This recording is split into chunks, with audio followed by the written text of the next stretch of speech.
This video will be covering key concepts in the IB Biology topic of water.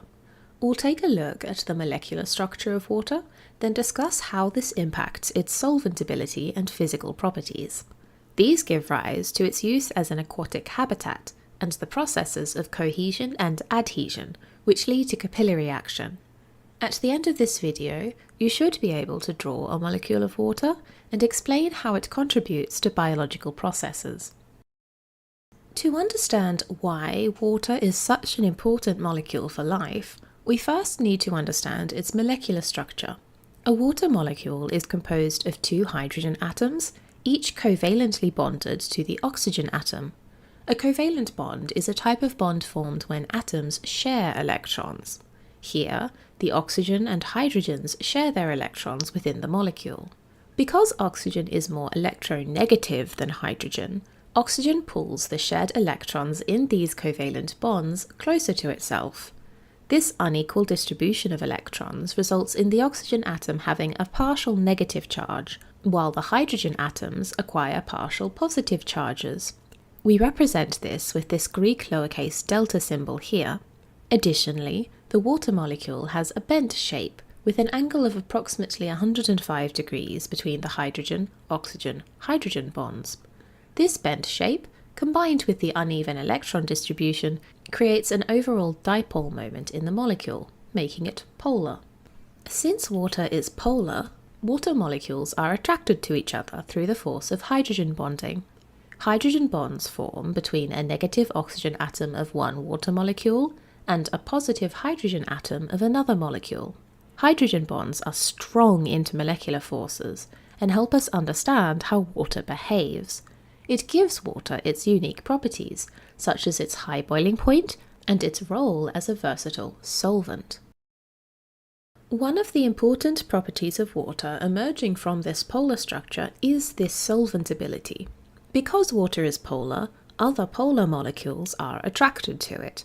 So, hydrophilic substances can dissolve in water, as they form hydrogen bonds with the water molecules. This gives water a very powerful solventability. This ability is one of the reasons why water is such a useful medium for life. While the mechanism for the origin of the first cells is unclear, it occurred 3.8 billion years ago, at a time when most of the Earth's surface was covered in primordial oceans. In these oceans, critical compounds came together to form polymers needed to build cells. Water was the perfect medium for this, because the enzymes required to catalyze these reactions function in aqueous environments, and the molecules can move freely in water to collide with one another and start the reactions. We still see this in modern-day cells. The cytosol is the fluid encased by the cell membrane. It's composed of around 70% water and is the site of most chemical reactions conducted by the cell. However, this solventability is complemented by the fact that hydrophobic substances cannot dissolve into water. Instead, they repel water, giving rise to new properties. For instance, lipids are hydrophobic and insoluble. Cholesterol is an example of a key lipid that's required for cells, as it affects the fluidity of the membrane. Because of its insolubility, it can be embedded into the equally hydrophobic core of the plasma membrane, instead of being repelled. However, when it comes to transport, cholesterol needs to be packaged into lipoproteins, like LDL and HDL cholesterols. As a hydrophobic molecule, it won't dissolve into blood. The main component of blood is plasma, which is about 90% water, meaning that it can dissolve hydrophilic molecules for transport, but requires hydrophobic molecules to be repackaged into a hydrophilic container. Water has physical properties too. Aquatic habitats like marine environments benefit from several of these physical properties. Let's take, for example, the habitat of the Arctic Sea. The ringed seal lives within the water, whereas the black-throated loon lives in the coastal environment. 4 physical properties of water that impact this habitat are its specific heat capacity, thermal conductivity, buoyancy, and viscosity. The specific heat capacity of a substance is the amount of heat required to change the temperature of a substance by 1 degree Celsius. The practical effect this has is that it reflects the amount of energy a substance can absorb. Water, for example, has a high specific heat capacity. It can absorb a significant amount of heat from the surrounding environment, then release it slowly as the environmental temperature decreases. The ability to absorb and release heat is a very useful property to marine environments. Over the warmer summer months, heat from the sun and air is absorbed by the ocean, stored in the water by breaking the hydrogen bonds that hold it together. Then, as the temperature cools in the winter, the hydrogen bonds reform slowly and release that energy and heat over time. This coolant property allows bodies of water to create warmer microclimates as it buffers the surrounding area from the cold, allowing the ringed seal and black-throated loon to live comfortably. Thermal conductivity is similar to specific heat capacity in that it's one of the thermal properties of water. However, thermal conductivity is the ability of a substance to conduct or transfer heat. Relative to air, water also has a high thermal conductivity. In water, the strong hydrogen bonding network facilitates rapid energy transfer, leading to higher thermal conductivity. Heat transfers into and out of water quickly, so as a warm-blooded mammal, the ringed seal needs to insulate itself well against heat loss while swimming, resulting in its thick layer of blubber. Air is primarily composed of non-polar molecules like nitrogen and oxygen, which have weaker intermolecular forces. Heat transfer in air occurs through collisions between relatively few and weakly interacting gas molecules, resulting in lower thermal conductivity. The black-throated loon, living predominantly in the land and air, does not lose as much heat to its environment relative to a seal living in water. Buoyancy is the upward force exerted by a fluid, which acts against the downward force of gravity.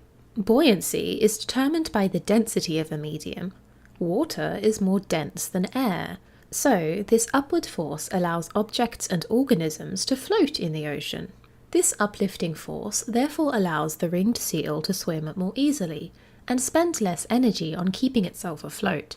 Alternately, air has no buoyancy, so in order for the loon to move, it needs to power its own lift force, such that it's higher than gravitational force. This takes more effort and energy. Furthermore, the seal's swimming is more efficient because of water's viscosity. This is the resistance a liquid has to flow.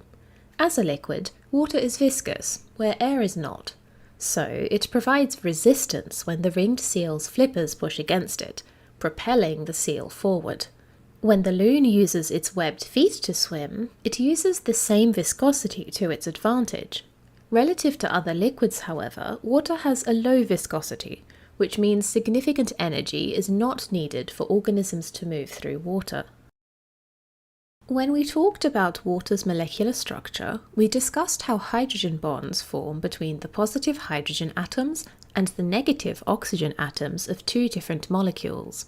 This results in polar molecules having forces of attraction, giving rise to a phenomenon called cohesion. Cohesion occurs when molecules of the same polar substance are attracted to one another. As a consequence, because water molecules link using hydrogen bonds, surface tension occurs. Surface tension is the elasticity of a liquid surface. It can resist external forces, like a light insect moving across it, or a paperclip being rested on top, because of this elasticity. See, these hydrogen bonds contain energy. This energy is what produces the cohesive effect, because it takes a greater amount of energy in order to break the bonds and separate the water molecules, disrupting the surface of the water. So, if this insect distributes its small weight equally over the surface of the water, it can move across without breaking the bonds. This creates a thriving habitat on water surfaces, composed of insects, algae, frog eggs, water spiders, and many other organisms. Another force observable in polar molecules is adhesion, where cohesion occurs when two molecules of the same substance are attracted to one another. Adhesion occurs when molecules of different substances form bonds. This attraction can be greater than, equal to, or less than the cohesive force. Adhesion also plays an important role in biological processes. For example, adhesion occurs in the xylem of plants. Xylem are a type of vascular tissue, long, thin tubes that extend all the way from the roots, up through the stem, and into the leaves. Xylem transport water that has been absorbed from the soil into the roots, and adhesion is key to this process. See, the walls of the xylem are plant cell walls, composed primarily of cellulose. Cellulose has a number of hydroxyl groups that readily form hydrogen bonds with water molecules, and this attraction causes water to stick to the walls of the xylem. In other words, cellulose is hydrophilic, or attracted to water. So, even though water is moving up the xylem against gravity, this adhesion helps prevent it from falling down. This force of adhesion is complemented by cohesive forces as well, resulting in a phenomenon called capillary action. Capillary action is when a liquid like water moves upwards in a thin tube against the force of gravity. We've explained how adhesion between water molecules and the xylem walls contributes to this process, but cohesion also plays a role. Because the water molecules are attracted to each other, when one molecule is pulled upwards, the next molecule will follow, and so on. This is often called the beads on a string model, because the negative pressure at the top of the xylem caused by evaporation pulls the water molecules up, just like beads on a string. You can see this occurring here. Adhesion causes the water molecules to stick to the xylem walls, before cohesion causes them to follow each other, eventually sticking to the wall higher up the tube. This repeats until the water exits the xylem into the leaves, where it evaporates through pores called stomata and moves out into the atmosphere. This is also called the cohesion tension theory, and it's the mechanism behind transpiration in plants. Capillary action in soil is a critical process also influenced by the adhesive properties of water. In the context of soil, adhesion refers to the attraction between water molecules and the surfaces of soil particles. Soil particles, which can be composed of sand, silt, clay and organic matter, have various surface properties that can attract and hold water molecules. The adhesive forces between the water molecules and the soil particles are responsible for the initial wetting of the soil. Another way to describe capillary action is the movement of water within the spaces of a porous material due to the forces of adhesion, cohesion, and surface tension. When water is present in the soil, it moves through the tiny spaces between soil particles due to these forces. We can think of these spaces as capillaries, like the tubes of the xylem. Adhesion causes the water to cling to the soil particles, while cohesion helps pull more water molecules along with it. The finer the soil particles, the smaller the capillary spaces, which enhances capillary action. Surface tension contributes to the soil's ability to retain water by holding it in the pore spaces against the force of gravity. This combination of processes allows water to move upward against gravity in the soil, ensuring that water can reach plant roots even when the water table is lower than the root zone. This maintains the soil moisture, which is vital for seed germination, root development, plant hydration, and nutrient uptake. In this video, we learnt that water is a polar molecule that can form hydrogen bonds with other polar molecules. This gives water powerful hydrophilic solvent abilities, so aqueous substances can conduct many reactions.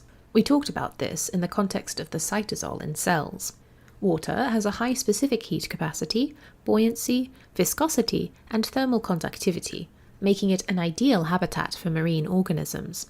Two examples of these organisms are the ringed seal and black-throated loon. Since water can form hydrogen bonds with itself, this gives it cohesive properties, as the water molecules are attracted to each other, causing surface tension. Water also displays adhesion, where it's attracted to solid substances. This cohesion and adhesion gives rise to capillary action, where water will move upwards against gravity in a thin tube. This is seen in plant xylem and in soil. Together, these attributes make water a fundamental and dynamic component of both biological systems and the natural environment.